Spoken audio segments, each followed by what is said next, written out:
आप देख रहे हैं reporter Lavkush Rawat YouTube channel. दिनांक 13 अप्रैल 2023 को पलवल जिले के अमर शहीद वीर दादा कान्हा रावत पार्क मुख्यमंत्री चौधरी मनोहर लाल खट्टर हरियाणा सरकार ग्राम वहीन पहुँचे। सरकार ने अपनी योजनाओं के बारे में विस्तार से बताया और जनता के बीच दादा कान्हा पार्क में जनसंवाद किया और लोगों की शिकायतों को पूरा करने के लिए आश्वासन दिया। आइए देखते हैं वे सुनते हैं, बताएंगे चौधरी मुख्यमंत्री मनोहर लाल खट्टर हरियाणा सरकार। अपने गाँव में से कौन कौन ऐसा है जो ये कागज अपने हाथ में लाया है? एक काम करो, जो हमारा स्टाफ है या जो हमारे सिक्योरिटी के लोग हैं, ये कागज लो सबसे पहले।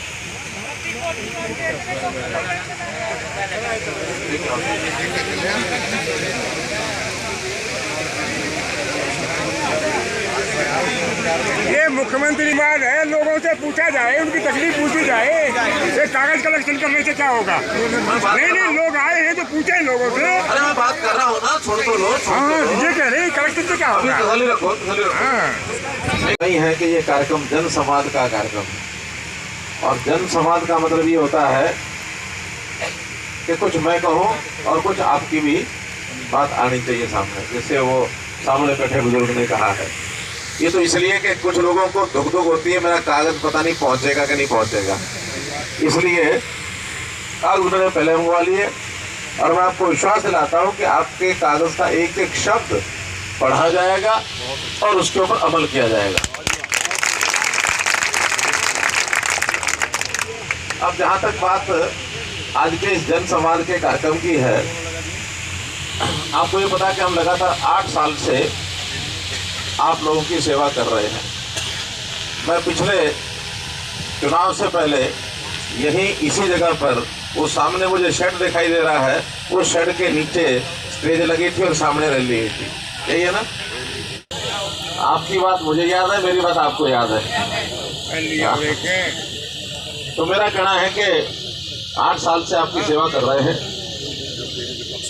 अपनी तरफ से हमने पूरा अपना जितना भी हमारी योग्यता है, हमारी ताकत है, हमारे सोच समझ की जितने भी योजनाएं हैं, जो हमने नीतियां बनाई हैं, हम एक से एक बढ़िया इस ढंग से नीतियां बना रहे हैं कि लोगों को कैसे हम राहत पहुंचाएं।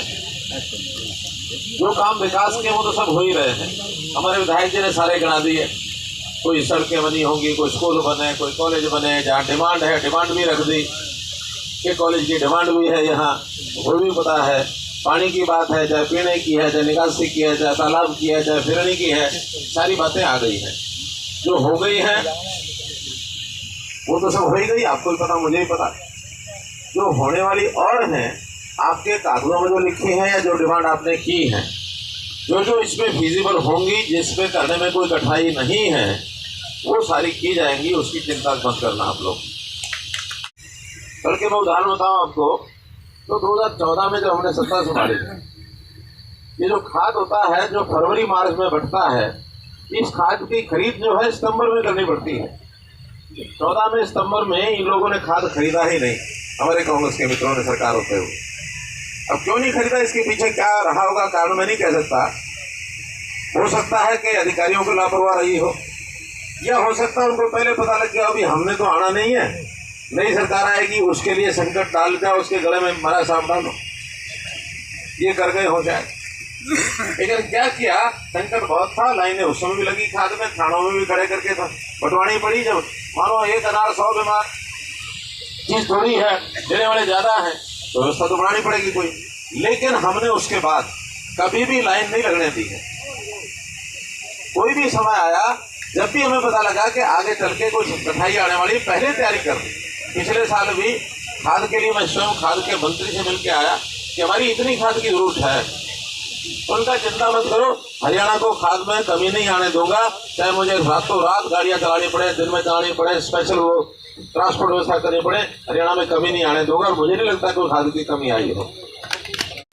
यानी पूरा गोदाम हमारा टैक्स का भरा होगा। तो टैक्स ये कह दे कि हमारे पास इससे ज़्यादा कैपेसिटी नहीं है, तभी प्राइवेट को देंगे, नहीं तो सारा खाद पैक्स सोसाइटियों से बनवाएंगे।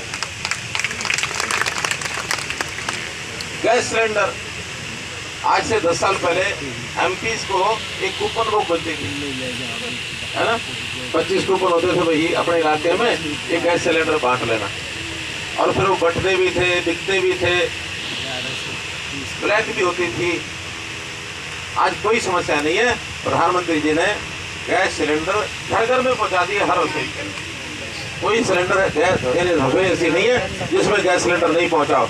आज भी कोई गांव में बता देगा 500 रुपये इनाम उस परिवार को आज ही मिलेगा, है कोई?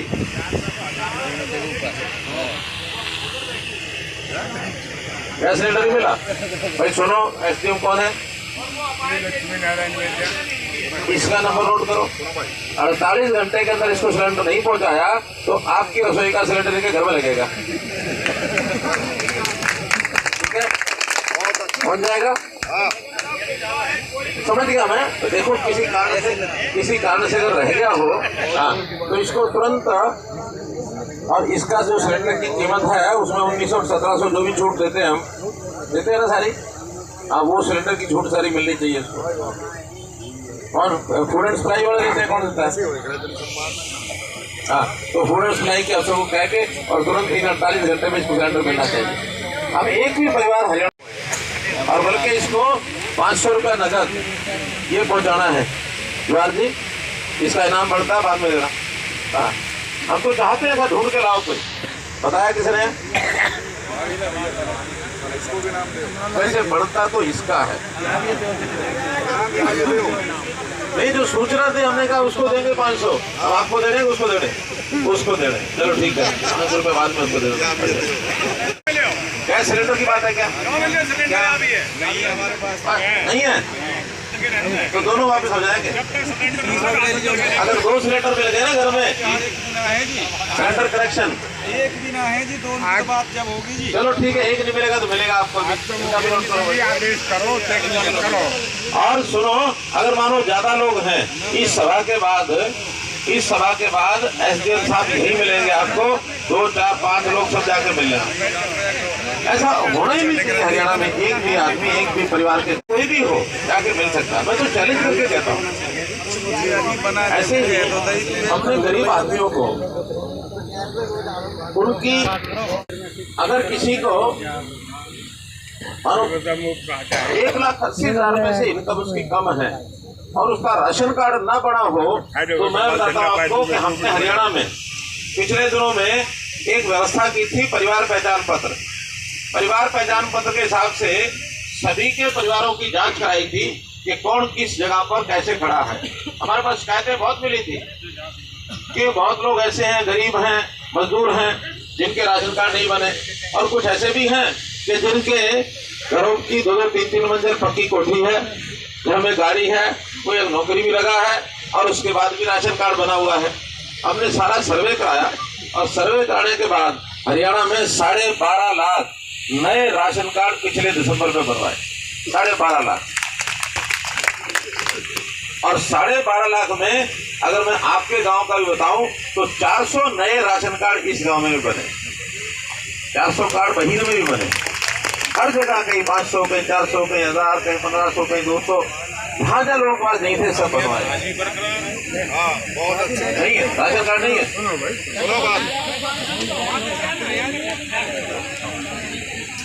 अच्छा ठीक है, एडीसी सुनिए, अरे सुनो मेरी बात सुनो।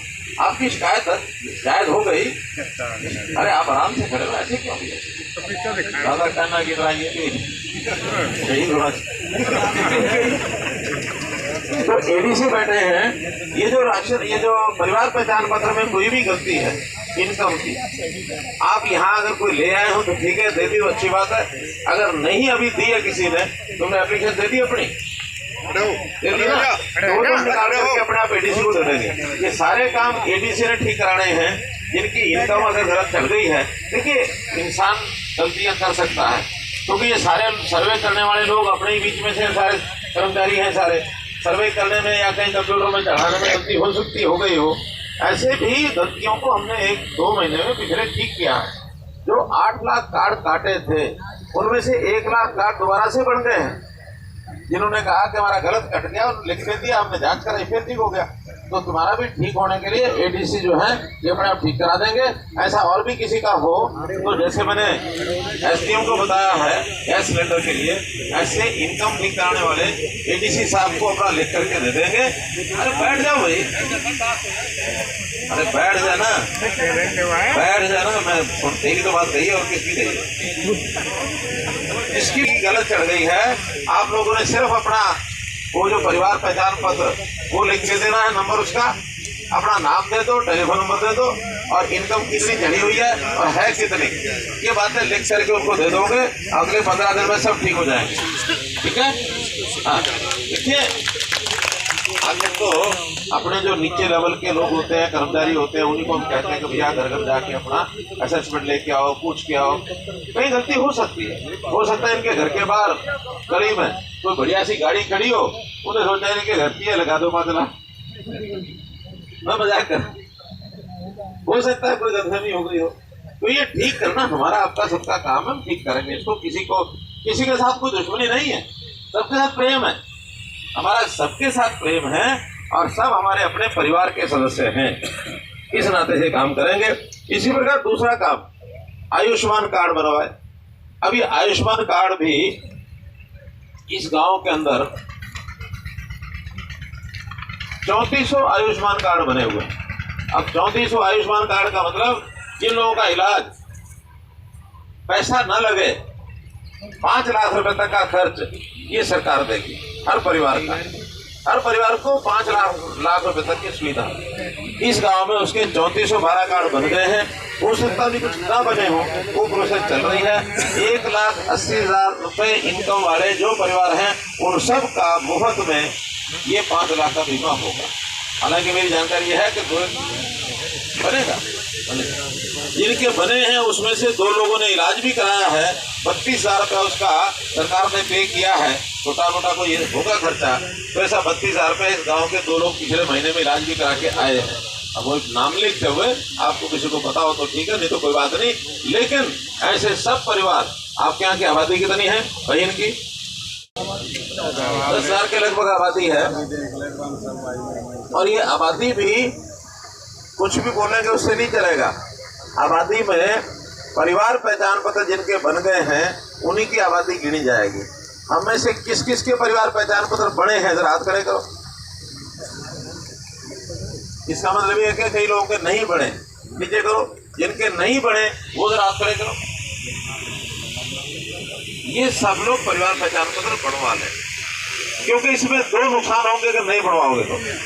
एक नुकसान अपना होगा, ये सारी सेवाएं, चाहे राशन कार्ड है, चाहे आयुष्मान की भारत की बात है, चाहे किसी बुजुर्ग की पेंशन है, चाहे और कोई स्कीम आती है, हमने जो ये विवाह शगन योजना बेटी की शादी के ऊपर पैसे घोषणा की हुई है, कोई स्कीम का फायदा लेना होगा तो ये परिवार पहचान पत्र के हिसाब से ही होगा।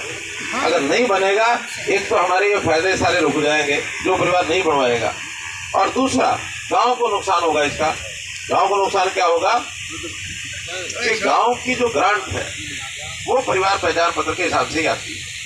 जैसे मैंने आपकी आबादी 10,000 से भी थोड़ा कम बताई है, तो इसका मतलब ये परिवार पहचान पत्र की होगी। हो सकता है 1,500 आबादी उससे बढ़ जाए जब आप सारे परिवार पहचान पत्र बनवा लेंगे। अगर 1,000 आबादी का फर्क पड़ गया तो इसमें 20 लाख रुपए इसका गांव को फायदा हो जाएगा जब सारे बनवा लोगे, क्योंकि एक आदमी के पीछे 2,000 रुपया ये पूरी मिले। तो अपने जो साथी हैं जिन्होंने परिवार पहचान पत्र नहीं बनवाया है, इनको सबको आग्रह करो, इसमें कोई नुकसान होने वाला नहीं है। ये तो एक नंबर है, परिवार की पहचान है, उस नंबर से आदमी पहचान सके। जैसे आधार कार्ड होता है आदमी का, वो एक आदमी का होता है, ये परिवार पहचान पत्र पूरे परिवार का है। तो इसमें परिवार में से सब लोगों की जानकारी मिल जाती है। इसी आधार पर अपनी योजनाएं बनाते हैं और योजना का लाभ आपको सीधा पहुंचता है। तो ये जरूर आप बनवा लेना, इसलिए मेरा ये आग्रह है। आप याद रखो, आपको टाइम दूंगा मैं, टाइम दूंगा थोड़ा, 2-3 विषय मैं आपको बता दूं, फिर सारे एक साथ बैठ जाओ, मैं बुलवाऊंगा। ये जो करवाएंगे सब करवाएंगे। अब इसमें मेरा इतना ही कहना है कि जो सुविधाएं मिलती हैं सरकार की ओर से, बहुत ईमानदारी से हम सारा प्रयास करते हैं। भ्रष्टाचार की जो नाम की चीज है, इसको हम चाहते हैं किस तरीके से ये खत्म हो। इस भ्रष्टाचार की कहानी में एक बड़ी कहानी है।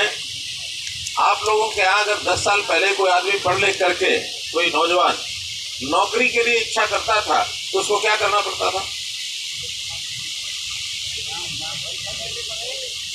थोड़े से जो ज्यादा गट्टी भर गए। और अब ये बताओ कि आपके गांव में अभी पिछले 8 साल में कोई नौकरी लगी हो तो उसके किसी का पैसा लगा तो बताओ। अब बताओ कि इस बार 170 नौकरियां आपके बहिन में लगी, 170, आपको पता भी नहीं। इसमें कुछ सेंट्रल गवर्नमेंट की है, कुछ स्टेट, दिल्ली पुलिस हुई होगी, CRPF, PSF, लेकिन स्टेट की भी नौकरी काफी लगी है। तो दोनों मिला करके अब इन नौकरियों में किसी का कोई, अच्छा किस किस की नौकरी इनमें से लगी है जरा हाथ खड़े करो। जो रिश्तेदार की लगी हो, पड़ोसी की लगी हो, जिसको पता है। आप जी बताओ, खड़े हो। अरे तो माइक तो जरा। सबसे पहले तो CM साहब आपको नमस्कार।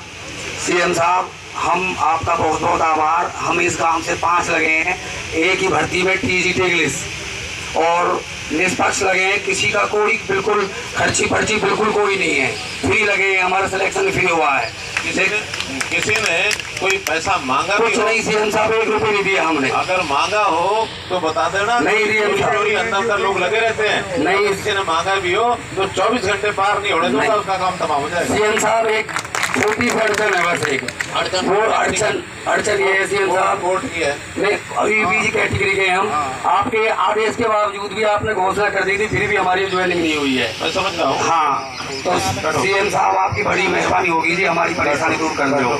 हम ऐसे CM साहब एक तो आत्महत्या भी कर ली है। समझ गया, बैठो ना। मैं बल्कि मैंने इसलिए खड़ा नहीं कहता, मैं जवाब देता हूँ, नौकरी से जुड़ा विषय से जवाब देता हूँ। देखिए, EPBG में एक 10% का हमने कोटा रखा था। उस कोटे में कुछ लोगों की सिलेक्शन हुई। बाद में केंद्र सरकार ने उसी तरह की एक 10% का आरक्षण कर दिया था। उसका नाम क्या रखा था? EWS का हो गया। और साथ में कोर्ट ने कह दिया जो कि अब सेंटर का कोटा हो गया है, इसलिए यहाँ वालों को जितना ज्वाइन हो गया, बाकी छोड़ दो। हमने कहा नहीं, क्योंकि वो तो बाद में घोषणा हुई है, ये पहले भर्ती हो गए हैं, इसलिए इनको पहले वालों को सबको नौकरी देनी है हमने। फिर भी कोर्ट ने उसको रोक लिया। गुजरात से कोई एक सुप्रीम कोर्ट में केस चला गया इसी तरह का। तो फिर हाई कोर्ट ने भी कहा कि सुप्रीम कोर्ट का जो फैसला आएगा हम उसी हिसाब से और ये फैसला कर देंगे। हमने 16 मई को लगी हुई सुप्रीम कोर्ट में तारीख, और उसमें हमने अपने वकील को, AG को तैयार कर रखा है कि वहाँ जाके स्टैंड लेना है कि इनको सबको भर्ती में हम ज्वाइन कराएंगे। और ज्वाइन कराने के बाद कल को अगर कोर्ट का फैसला सुप्रीम कोर्ट का हक में आ गया तो ठीक है, हक में नहीं आया और उल्टा आ गया तो इनसे एफिडेविट ले लेंगे भाई कोर्ट के फैसले में अगर उल्टा आ गया तो वापस करेंगे, क्योंकि सुप्रीम कोर्ट से बड़ी कोई चीज नहीं। फैसला हमारा नहीं चलना, किसका चलना? सुप्रीम कोर्ट का। तो इस कंडीशन पर हम कहेंगे सुप्रीम कोर्ट को तो ज्वाइन करा दें। ये 240 या 260 कितने 243 इतने लोग हैं। लेकिन ये तो जनरल बात है। मैं तो ये कह रहा हूँ कि वैसे हमने जो 1 लाख से ऊपर नौकरी हरियाणा में दे दी, उसमें किसी का आना पैसा लगा दो, बताओ। मैं जो जनरल बात कर रहा हूँ उसका जवाब दो, किसने देना? किसी का आना पैसा लगा हो क्या? नहीं लगा ना। हाँ, तो ये है कि जो अंतर आपको बताना चाह रहा हूँ। अगर हम भ्रष्टाचार की ये बात करेंगे, बहुत अच्छा, बैठो।